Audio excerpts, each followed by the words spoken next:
আসসালামু আলাইকুম। আমি নাসরিন আক্তার বিথি। আমি পেশায় একজন সহকারী শিক্ষিকা। তো আজকে আপনাদের সবার সামনে আমি একটা বক্তব্য পেশ করার জন্য আসছি। এক কথায় বলতে গেলে প্রতিবাদ করার জন্য আসছি। আমি জানি না এটা আমার উচিত হবে কি না, তারপর আমি একজন শিক্ষক হিসেবে এটা মেনে নিতে পারিনি। যেই কিছুদিন যাবত দেখছি প্রবাসীদের নিয়ে ফেসবুকে বলেন যোগাযোগ মাধ্যমের মধ্যে ছড়িয়ে গেছে প্রবাসীদেরকে বাঙালি মেয়েরা বিয়ে করতে চায় না কেন, বিয়ে করে না কেন, বা এই বিয়ে নিয়ে বা প্রবাসীদের নিয়ে একটা তুলফার একটা উঠে গেছে, একটা ঢেউ চলতেছে ফেসবুকে। তো সেটার বিপক্ষেও আমি কথা বলতে আসিনি, পক্ষেও আমি কথা বলতে আসিনি। যেটা সত্য, যেটা বাস্তব, সেই উপকরণটাই আমি তুলে ধরার চেষ্টা করছি। এই যে প্রবাসী ছেলেদেরকে নিয়ে যে এত কথা হচ্ছে, যেই মেয়েরা এই সমস্ত আলোচনা করছে, তারা কি আদৌ কোনো ভদ্র ফ্যামিলির মেয়ে, না তারা আদৌ কোনো দিন ভদ্রতা শিখেছে, আদৌ ভদ্রতা শিখতে পেরেছে কি তারা কি উচ্চশিক্ষায় শিক্ষিত হতে পেরেছে? আমার মনে হয় না। যেই প্রবাসীরা দিনের পর দিন, রাতের পর রাত কষ্ট করে টাকা উপার্জন করে দেশে পাঠাচ্ছে, মা বাবা ভাই বোনকে ফেলে, স্ত্রী সন্তানদেরকে ফেলে, যারা বিদেশ পাড়ি জমিয়েছেন, তারা আজ এই সমস্ত কথা শোনার জন্য পাড়ি জমিয়েছিলেন বা এই সমস্ত কথা শোনার জন্য পাড়ি জমাচ্ছেন? আমি এটা কখনোই মানতে পারবো না। আমি একজন নারী হয়ে কোনোদিন এটা মানতে পারবো না এবং পারিনি। সেই জন্যই আজকে আমার এই ভিডিও দেয়া, যেটা হচ্ছে একজন পুরুষ তার স্ত্রী, তার সন্তান, তার মা বাবা ভাই বোন, পাড়া প্রতিবেশী, আত্মীয় স্বজন নিয়ে কাছে থাকতে চায়। সেই পুরুষ দিনের পর দিন, বছরের পর বছর, এমনও সময় চলে যায় তাদের যে তারা বৃদ্ধ বয়সেও এই দেশের বাইরে থাকে, প্রবাসে থাকে। কেন থাকে জানেন? তারা তাদের একমুঠো ভাত ভালো করে যাতে খেতে পারে, পড়তে পারে, সুন্দর করে চলতে পারে, তাদের ফ্যামিলি জানে সুন্দরভাবে চলতে পারে, সেই জন্য তারা প্রবাসে পাড়ি জমিয়েছেন। সেটা কি তাদের দোষ? সেটা কি তাদের অপরাধ? যে সমস্ত মেয়েরা এগুলো বলে বেড়াচ্ছে যে প্রবাসী ছেলেদেরকে তারা বিয়ে করে না, তারা বিয়ে করবে না, কেন? কিছু কিছু ফকিন্নির বাচ্চারা আছে, এটা আমি বলতে বাধ্য হইলাম, কিছু কিছু ফকিন্নির বাচ্চারা আছে যারা কখনো খাবার দুমুঠো ভাত জোগাড় করতে পারতি না, জীবনে ভাত খাওয়ার মতো যোগ্যতাও তোদের ছিল না, কামাই রোজগার করার মতো কেউ ছিল না বা নাই। সেই ফকিন্নির বাচ্চাদেরকে কিন্তু আজকে তালেবর বানাই দিছে এই প্রবাসীরা। ঠিক আছে, এই প্রবাসীরা তালেবর বানাই দিছে। যেটা হয়েছে, আমার মনে হচ্ছিল এই কথাগুলো বলা অতীব জরুরি, সেজন্য আমি আজকে এই কথাগুলো বলছি। আমি জানি না এটা আমার ভালো কিনা মন্দ, তবে আমি প্রতিবাদী। আমি বিশ্বাস করি যে প্রতিবাদ করা আমার একান্তই কর্তব্য। আমি একজন মেয়ে হয়ে আরেকজন মেয়েকে ছোট করছি না, আমি কোনো মা হয়ে আরেকজন মাকে ছোট করছি না, আমি একজন বোন হয়ে আরেকজন বোনকে ছোট করতে চাচ্ছি না। কিন্তু আমি এটাও মানতে পারিনি প্রবাসীদের নিয়ে যে এত কথা হচ্ছিল, সে কথাটা আমার মধ্যে খুব খারাপ লেগেছে, আমার শুনতেও খারাপ লাগছে। যেই প্রবাসীদের জন্য আজকে মেয়েরা পায়ের উপর পা তুলে খায়, এবং আজকে বিয়ে হলে কালকেই বলে আমাকে ফ্ল্যাট কিনে দাও, আমাকে বাড়ি করে দাও, আমাকে গাড়ি করে দাও, আমাকে মোবাইল দাও, আমাকে দামি ড্রেস দাও। আরে ব্র্যান্ডের দামি ড্রেস আর ভালো ভালো দামি হাই সোসাইটিতে চলা এবং দামি দামি সেট ইউজ করা, মোবাইল সেট ইউজ করতেছস, কার কারণে ইউজ করতেছস? এই প্রবাসীদের কারণে ইউজ করতেছস।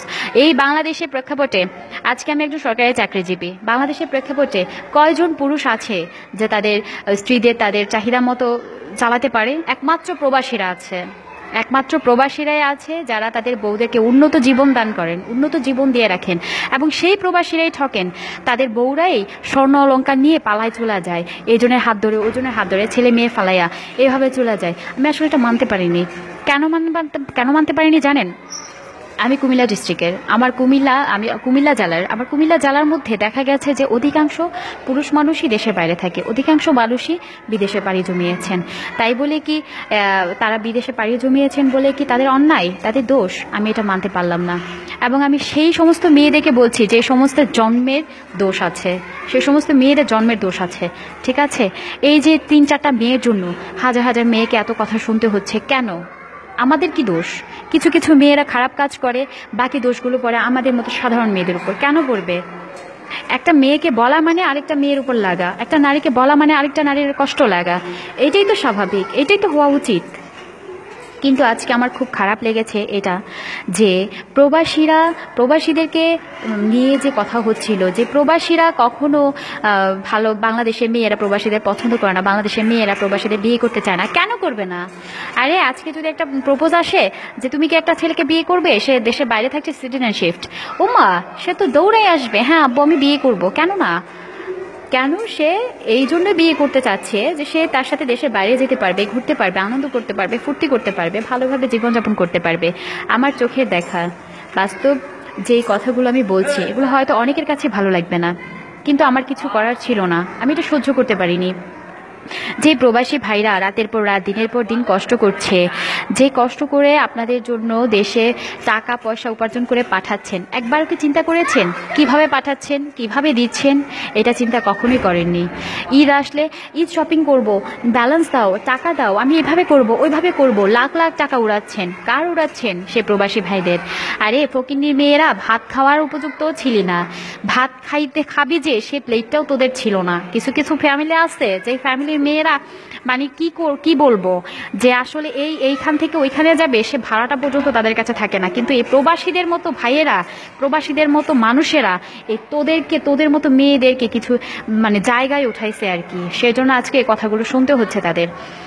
তবে আমি এটুকুই বলবো যে আসলে আমি কাউকে ছোট করে কথা বলছি না, হাই প্রতিপন্ন করে কথা বলছি না, কিন্তু আমার শুনতে খুবই খারাপ লেগেছে যে প্রবাসীদের নিয়ে এই সমস্ত কথা হচ্ছিল। আমি এটা আসলে মানতে পারিনি। আমি জানি না আজকে এই ভিডিও করার পর আপনাদের মনে কি আসবে। আসলে আমার খুব খারাপ লেগেছিল। এই প্রবাসীরা দিনের পর দিন, ঘন্টার পর ঘন্টা, সেকেন্ডে সেকেন্ডে কষ্ট করছে। কাদের জন্য করছে? এই বাংলাদেশে তাদের মা ভাই বোনকে, স্বামী এবং তাদের স্ত্রীদেরকে, তাদের সন্তানদেরকে ফেলে গিয়েছে, সেই জন্য তাদের জন্যই কষ্ট করছে, তাদেরকে রোজগার করে খাওয়ানোর জন্যই কষ্ট করছে, উপার্জন তাদের জন্যই করছে। আর সেই মেয়েরা আজকে বলছে যে প্রবাসীদের বিয়ে করতে হয় না, প্রবাসীদের বিয়ে করলে আসলে মেয়েরা কষ্ট পায়, হ্যান ত্যান। এগুলো কোনো কথা?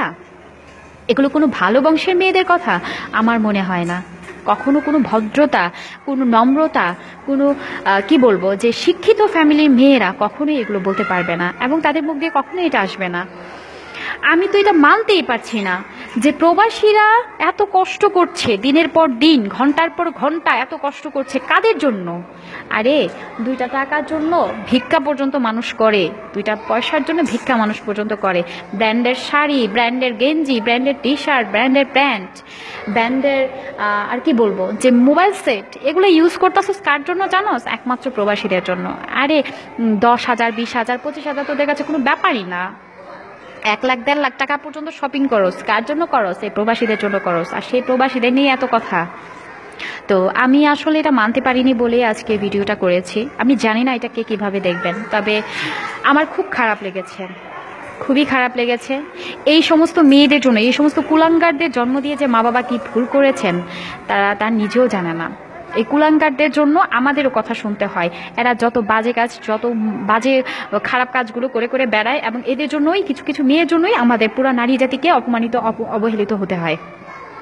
যে প্রবাসীরা বিয়ে করে বউ রেখে যাচ্ছেন, দেশে রেখে যাওয়ার পর থেকে হাজার হাজার লাখ লাখ টাকা দিচ্ছেন, সেই প্রবাসীদের বউরাই ভেঙে যাচ্ছে। এই যে এত নিউজ দেখা যাচ্ছে, কিছুদিন পর পর দেখা যায় ফেসবুকেই একটা ঢেউ উঠে যায়, একটা ঝড় তুফানের মতো হয়, শুরু হয়ে যায় যে প্রবাসীর বউ আরেকজনের সাথে চলে গেছে, এইজন টাকা নিয়ে চলে গেছে, স্বর্ণ নিয়ে চলে গেছে, বাচ্চা কাচ্চা সন্তানাদি ফেলে চলে গেছেন। এটা হরহর হচ্ছে, বাস্তবতা। এটা বাস্তব স্বীকার করতে হবে, এটা হচ্ছে, এবং এই প্রবাসীদের ভাইদের সাথেই হচ্ছে।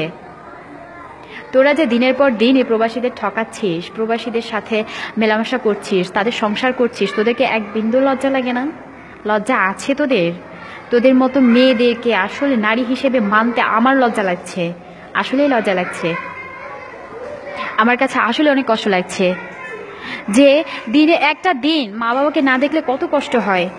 সেই মানুষেরাই, আমাদের মতো মানুষেরাই দিনের পর দিন, ঘন্টার পর ঘন্টা, বছর কি বছর কাটিয়ে দেয় আত্মীয় স্বজন ছাড়া অন্য একটা রাষ্ট্রে যেয়ে কত কষ্ট করে। বাঙালিরা অনেক জায়গায় অবহেলিত, কত কষ্ট করতেছে শুধু এই বাংলাদেশে রেখে যাওয়া বউ বাচ্চা মা সন্তান এবং আত্মীয় স্বজনের জন্য, আর তাদের কিনা এইভাবে অপমান।